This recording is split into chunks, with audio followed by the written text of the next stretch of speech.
이 시간 주신 하나님 말씀은 민수기 21장 4절로 9절까지의 말씀입니다. 구약성경 230페이지쯤에 있습니다. 민수기 21장 4절에서 9절까지의 말씀을 저와 한 절씩 봉독하시겠습니다. 교독하시겠습니다. 그리고 마지막 절은 함께 읽도록 하겠습니다. 백성이 호르산에서 출발하여 홍해길을 따라 에돔 땅을 우회하려 하였다가 길로 말미암아 백성의 마음이 상하니라.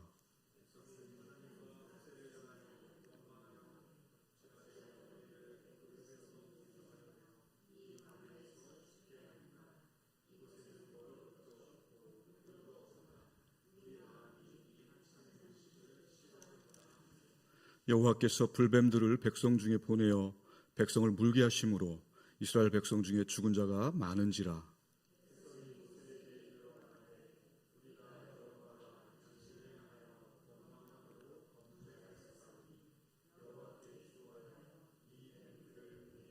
떠나게 하소서. 여호와께서 모세에게 이르시되 불뱀을 만들어 장대 위에 매달아 물린 자마다 그것들을 보면 살리라. 모세가 놋뱀을 만들어 장대 위에 다니 뱀에게 물린 자가 놋뱀을 쳐다본즉 모두 살더라. 이는 하나님의 말씀입니다. 아멘. 기도하시겠습니다. 하나님 아버지 은혜를 감사합니다. 이 시간 말씀을 통해서 주님의 음성을 듣고자 합니다.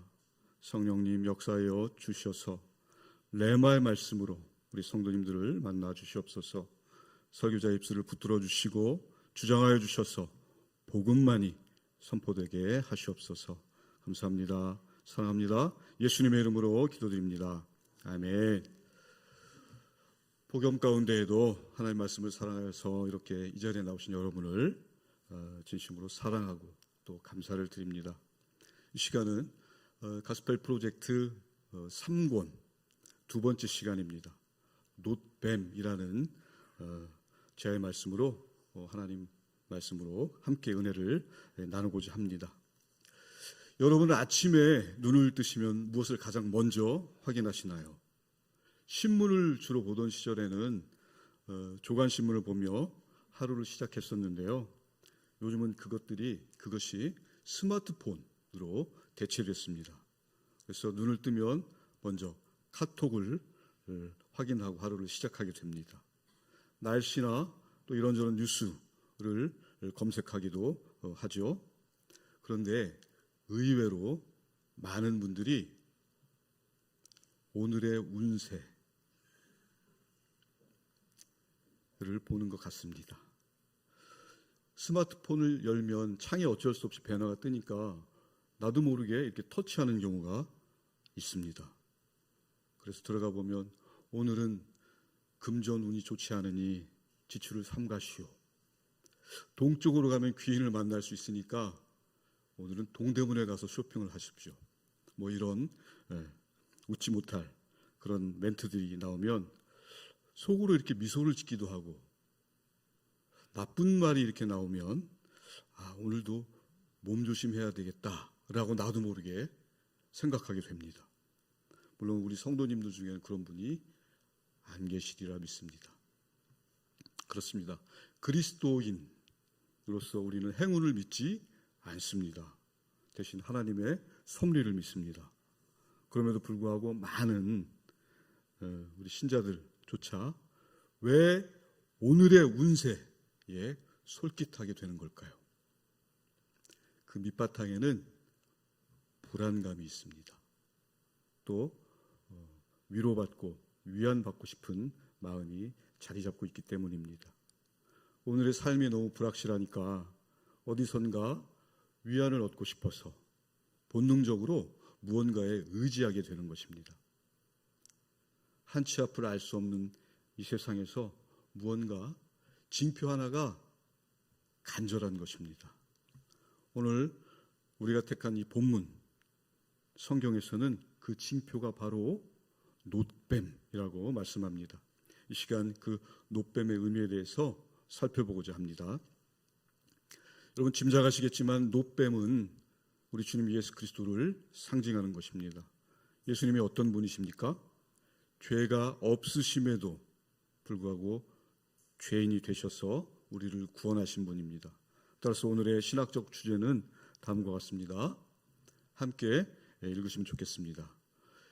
예수 그리스도께서는 죄를 정복하기 위해 죄가 되셨습니다.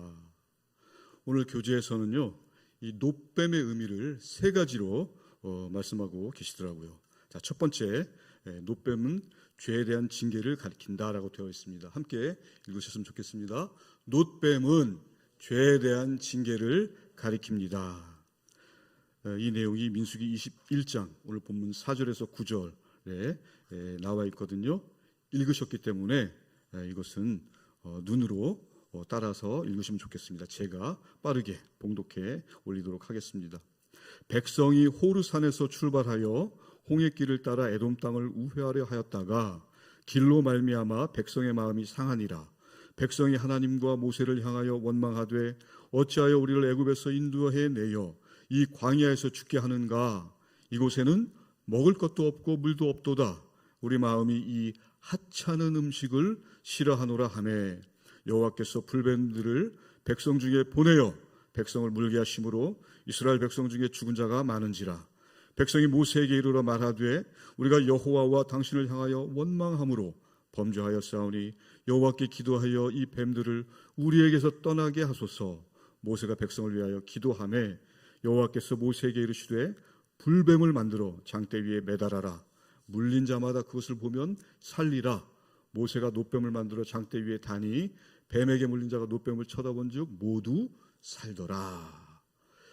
지금 읽으신 본문은 이스라엘이 출애굽 후 40년이 지난 상황입니다. 출애굽 이후에 40년이 지난 지금도 그들은 끝이 보이지 않는 광야길을 걷고 있습니다. 당장 마실 물도 부족하고 또 매일 똑같은 만나도 이제 지겹습니다. 질린 거죠. 읽으신 5절 하반절에 보면 이스라엘 백성들이 하나님께서 내려주신 만나를 뭐라고 말씀하시는지 아십니까? 이런 하찮은 음식이라고 표현하고 있습니다. 선을 넘었죠. 선을 넘어도 보통 넘은 것이 아닙니다. 하나님께서 내려주신 천상의 음식 만나를 하찮은 음식이라고 치워버립니다. 그리고 그들은 모세와 하나님을 향해서 원망을 쏟아놓죠. 어찌하여 우리를 이 광야에서 죽게 하는가? 단순한 원망의 차원을 넘어 모세와 하나님을 저주하는 것입니다. 하나님을 헐뜯는 것이죠. 하나님께서 불뱀을 보내셔서 이들을 징계하십니다. 그렇게 원망과 절망으로 그들은 죽어갑니다. 그런데 우리 하나님께서는 또다시 그들에게 구원의 손길을 펴십니다. 구리로 뱀을 만들어 장대 높이 달고 그것을 바라봐라고 하십니다. 이 죄의 상징이었던 불뱀이 구원의 상징인 놋뱀으로 결과를 바꾸시는 것입니다. 이 놋뱀 사건에서 보이는 이스라엘 사람들의 행위에 대해서 교재에서는 안달하고 있다고 표현합니다. 안달하다. 어떤 주석가는 이 안달하다라는 히브리어의 문자적인 뜻이 사람들의 영혼이 성질을 부리다라고 했습니다. 사람들의 영혼이 성질을 부리는 것을 안달한다라고 표현하고 있는데요. 하나님께서 기적을 베푸시고 구원하시고 먹이시고 입히신 사람들이 어린아이처럼 음식을 가지고 투정을 부리고 마음에 들지 않는다고 하나님 앞에서 신경질을 부린 것입니다. 그러면서 하나님과 모세가 자신들을 배신했다고 비난했습니다. 하나님이 자신들을 죽이려고 일부러 광야로 끌어냈다고 생각하는 것입니다. 심각한 반역이죠. 이 모습을 보면서 우리도 이스라엘과 크게 다르지 않다는 생각을 해보았습니다. 우리가 하는 기도의 경우는 어떻습니까? 기도하는 시간은 바꿔 말하면 기다리는 시간입니다. 그런데 기다리지 못하고 조급해하면서 마음속에 불만을 가지는 경우가 있습니다. 다른 한편으로는 지금까지 내 삶에 베풀어 주신 하나님의 은혜가 당연한 거야 라고 생각하기도 합니다. 가정을 허락하시고 또 자녀들을 주시고 어려운 가운데서도 여기까지 인도하신 하나님의 은혜를 너무나 당연히 받아들인 나머지 그것이 하나님의 선물인 줄을 미처 깨닫지 못하는 것을 볼 때 우리의 삶도 이스라엘과 크게 다른 것 같지 않다는 생각이 드는 것입니다. 자, 두 번째는 이 놋뱀의 의미는 놋뱀은 그리스도의 구원을 가리킵니다 라고 되어 있습니다. 함께 읽으시면 좋겠습니다. 놋뱀은 그리스도의 구원을 가리킵니다. 오늘 본문에 나오는 놋뱀 이야기는 훗날 예수님께서도 인용하신 말씀입니다. 요한복음을 보면 예수님께서 니고데모와 대화를 나누시다가 거듭남에 대해서 설명하시는데 이 니고데모가 누구입니까? 당시 로마 제국이 이스라엘을 식민 삼고 있을 때 유대인의 지도자 중에 한 사람이었죠.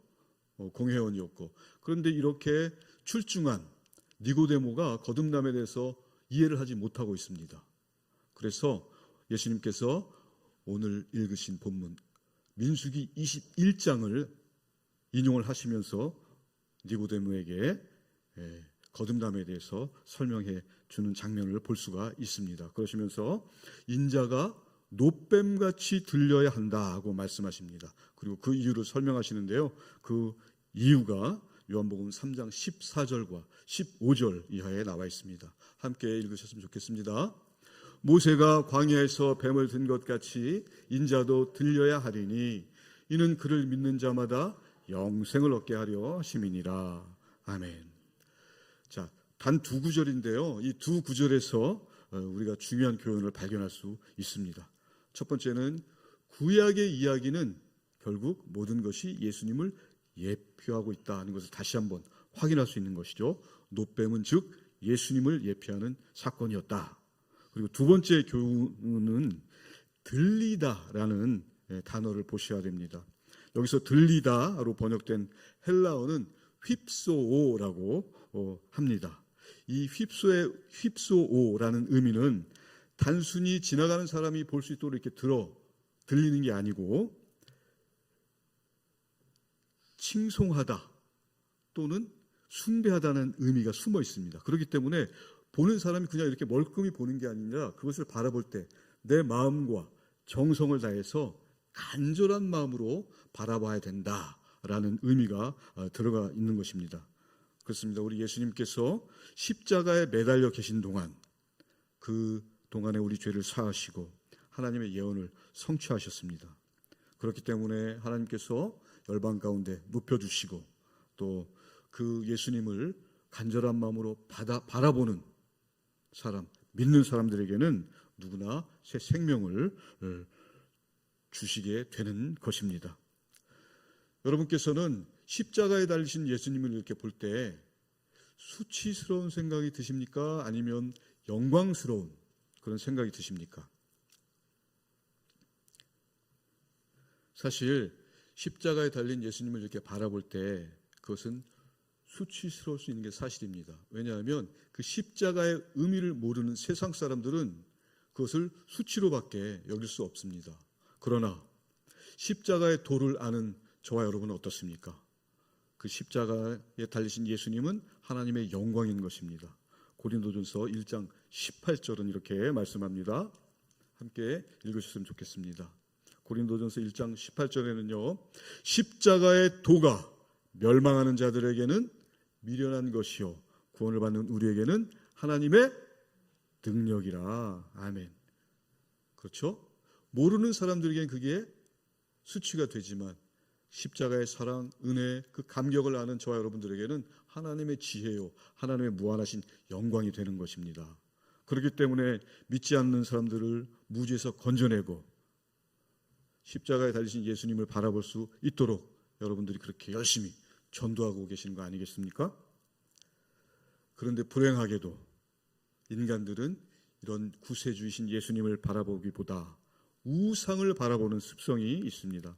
오늘 본문에 놋뱀 사건이 있고 몇백 년이 지난 후에 여러분들 히스기야 왕 아시죠? 히스기야는 의로운 왕이었어요. 그런데 이 히스기야가 우상으로 섬기던 모든 재물들을 전부 제거했잖아요. 이 중에는 모세가 광야에서 사용했던 놋뱀도 있었습니다. 그 말씀이 열왕기 하 18장 4절에 기록되어 있습니다. 함께 읽으시면 좋겠습니다. 아세라 목상을 찍으며 모세가 만들었던 놋뱀을 이스라엘 자손이 이때까지 향하여 분향함으로 그것을 부수고 느후수단이라 일컬었더라. 여기서 느후수단이라는 것은 히브리어로 놋으로 만든 것, 놋으로 만든 물건이라는 뜻입니다. 이스라엘은 이때까지 그 모세가 광야 시절에 사용했던 그 놋뱀을 수백 년이 지난 히스기야 왕 때까지 그것을 예배하고 있었던 것입니다. 여러분, 놋뱀은 모세 시대에만 사용하도록 하나님께서 일시적인 방편으로 사용했던 구원의 도구였습니다. 그 모세 세대 사람들을 위해서만 사용하신 방편이었죠. 그런데 수백 년이 지난 히스기야 시대의 사람들이 그것을 예배하고 있습니다. 하나님을 예배하는 것이 아니라 그 놋으로 만든 것을 예배하는 것입니다. 구원의 주체는 우리 하나님이신데 몇백 년 동안 그들의 말에 의하면 하찮은 그 놋으로 만든 것을 예배하면서 시간을 낭비했던 것입니다. 이런 모습 또한 우리의 모습을 돌아보게 합니다. 여러분, 혹시 성경 말씀을 이렇게 보다가 이 성경책을 너무 중요시해서 혹시라도 성경책 자체를 막 이렇게 숭배하고 계시지는 않습니까? 십자가의 도보다 십자가 형상을 너무 숭배해서 목에 걸고 또 손가락에 끼고 하며 그 십자가 형상을 숭배하지는 않습니까? 물론 성경책은 소중하게 보관하며 읽어야 합니다. 또 십자가상은 우리가 볼 때마다 하나님 사랑을 묵상하는 도구로서 귀하게 여겨야 합니다. 그러나 성경책 자체를 숭배하거나 십자가 형상 자체를 경배하는 것은 또 다른 우상 숭배로 빠지기 쉬운 것입니다. 히스기야 시대의 경우를 보면서 우리 일상에서 알게 모르게 우상 숭배를 하는 것이 있는지 돌아봐야 하겠습니다. 예수님의 이 십자가와 또 광야의 놋뱀 사건은 닮아 있는 듯 보입니다. 그러나 그 구원의 본질은 전혀 다른 것입니다. 여러분, 무엇이 다를까요? 오늘 본문 가운데 드러난 놋뱀은 일시적인 치유를 제공했습니다. 그렇죠? 뱀에 물렸다가 살아난 사람도 시간이 지나면 결국 죽었습니다. 그러나 예수님은 더 큰 목적에 관심이 있으셨죠. 바로 영생입니다. 요한복음 3장 15절 말씀 아까 읽으셨죠? 왜 의하면 예수님을 믿는 자마다 영생을 얻게 될 것이라고 말씀하셨습니다. 믿는 자마다라는 의미는 예외가 있다 없다? 없다는 뜻입니다. 예수를 믿으면 누구라도 구원하시겠다는 말씀이죠. 그 사람의 도덕성, 그 사람의 직업, 그 사람의 경제력, 권력 같은 것은 아무 상관이 없습니다. 그렇기 때문에 복음은 세상에 충격으로 다가오는 것입니다. 힘과 권력의 논리가 지배하는 이 세상의 방식과는 완전히 다른 것이죠. 저는 제가 어떤 사람인지 잘 압니다. 거울을 볼 때마다 구원에 적합한 사람이 아니다 라는 사실을 너무 잘 알고 있습니다. 지금까지의 인생도 돌아보면 제가 과연 이 믿는 자마다라는 범주에 들어갈 수 있을까 자신이 없습니다. 그러나 우리 예수님은 말씀하시죠. 네가 어떤 죄를 지었던 얼마나 의심했던 나는 개의치 않는다. 나는 너를 구원할 것이고 네가 나를 바라보고 믿으면 영생을 주겠다고 하십니다. 여러분, 영생이 무엇일까요? 단순히 시간적으로 이렇게 오래 영원히 사는 것을 말하는 것일까요? 여러분, 영생이 무엇입니까? 예수님께서 이 영생에 대해서 가르쳐 주셨습니다. 요한복음 17장 3절을 함께 읽으셔야 합니다. 읽겠습니다. 영생은 곧 유일하신 참 하나님과 그가 보내신 자 예수 그리스도를 아는 것이니이다. 아멘. 여기서 안다는 것은 교제한다는 것을 말합니다. 교제는 알아야 가능하잖아요. 그것도 쌍방이 서로를 알아야 진정한 교제가 가능합니다. 한쪽만 알고 한쪽만 일방적으로 교제를 원한다면 그것은 스토커, 그렇죠? 범죄가 되는 것입니다. 하나님을 알고 예수님을 안다는 것은 그분과 교제하는 것입니다. 따라서 영생은 하나님과 영원히 교제하는 것이 됩니다. 영생이 뭐라고요? 그렇습니다. 하나님과 영원히 교제하는 것. 다 함께 해볼까요? 하나님과 영원히 교제하는 것. 아멘. 그렇습니다. 예수님을 통해서 저와 여러분은 하나님과 영원히 교제할 수 있게 된 것입니다. 할렐루야. 아멘. 자, 세 번째 마지막입니다. 마지막은 놋뱀은 선교의 기초를 가리킵니다 라고 되어 있습니다. 함께 읽으면 좋겠습니다. 놋뱀은 선교의 기초를 가리킵니다. 자, 이렇게 이제 주님과 교제하게 되면 성도에게는 특권이 생깁니다. 예수 안에서 하나님의 자녀라는 새로운 정체성을 선물받게 됩니다. 그 하나님의 자녀라는 정체성을 내가 확신한다면 절대로 가만히 있지 못합니다. 사람들에게 예수를 전하게 됩니다. 오늘 고린도후서 5장 20절에서 21절을 함께 읽어보겠습니다. 읽겠습니다. 그러므로 우리가 그리스도를 대신하여 사신이 되어 하나님이 우리를 통하여 너희를 권면하시는 것 같이 그리스도를 대신하여 간청하노니 너희는 하나님과 화목하라. 하나님이 죄를 알지도 못하신 이를 우리를 대신하여 죄로 삼으신 것은 우리로 하여금 그 안에서 하나님의 의가 되게 하려 하심이라. 아멘.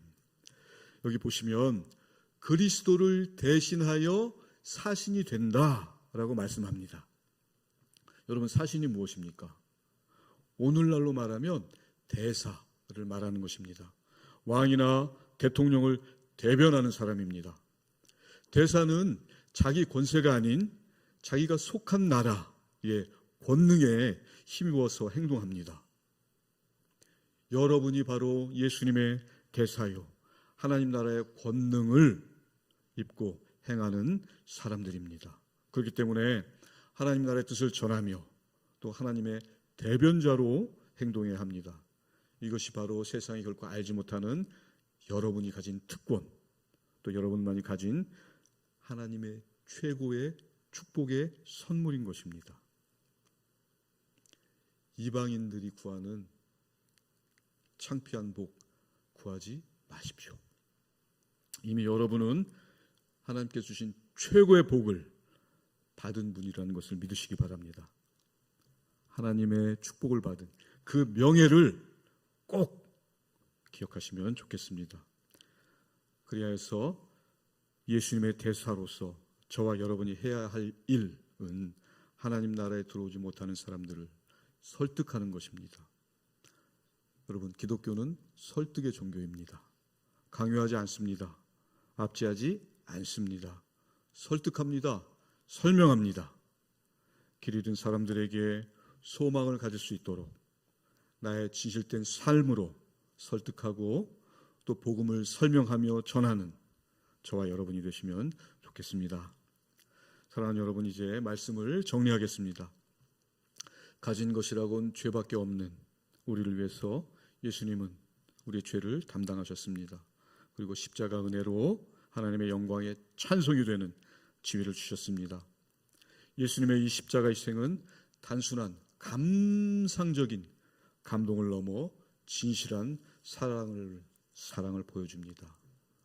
우리는 예수님의 이러한 모습을 제대로 볼 수 있어야 합니다. 예수님께서는 십자가상에서 네가 하나님의 아들이라면 내려와 보라를 당하시고 그 수치를 감내하시고 하나님의 심판을 받으시며 모든 죄값을 치르겠다. 십자가를 지신 예수님의 결단이 여러분 눈에 보이셔야 합니다. 예수님은 하나님이시니까 당연히 하셨죠. 아닙니다. 예수님의 인간성을 약화시키고 무시하는 것을 단속론이라고 하거든요. 이 단속론은 이미 1500년 이전에 벌써 이단으로 정죄받았습니다. 우리 예수님은 100% 하나님이시고 100% 인간이십니다. 우리가 받는 모든 육체적인 고통, 또 감정의 소외, 수치심을 똑같이 느끼셨습니다. 그렇기 때문에 그 모든 고통을 감내하신 예수님의 사랑과 은혜를 정말로 안다면 저와 여러분은 주어진 사명을 기꺼이 감당할 수밖에 없습니다. 그것이 바로 저와 여러분의 운명입니다.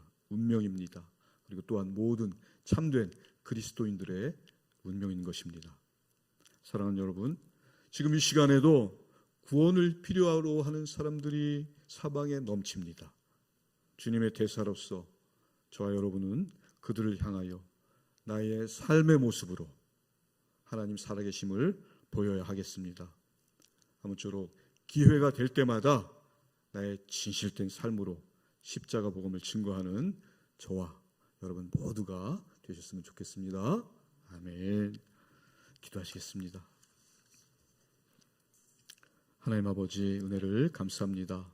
오늘도 말씀을 통해서 우리 성도님들을 만나주시고 또 생명의 삶을 전할 수 있도록 결단하게 하심을 감사드립니다. 우리 성도님들이 영원한 회복과 치유의 주관자 되시는 예수 그리스도의 제자로서 날마다 하나님 은혜에 감격하며 감사하며 길을 잃고 헤매는 사람들에게 십자가 복음, 십자가 사랑을 전할 수 있도록 우리 주님 인도하여 주시옵소서. 하나님께서 베풀어 주신 은혜를 나의 진실된 삶으로 증거하며 나를 넘어 이웃을 향해 또 열방을 향해 그 사랑이 전해질 수 있도록 사랑하는 우리 신길동교회 모든 성도님들을 사용하여 주시옵소서. 감사합니다. 사랑합니다. 예수님의 이름으로 기도드립니다. 아멘.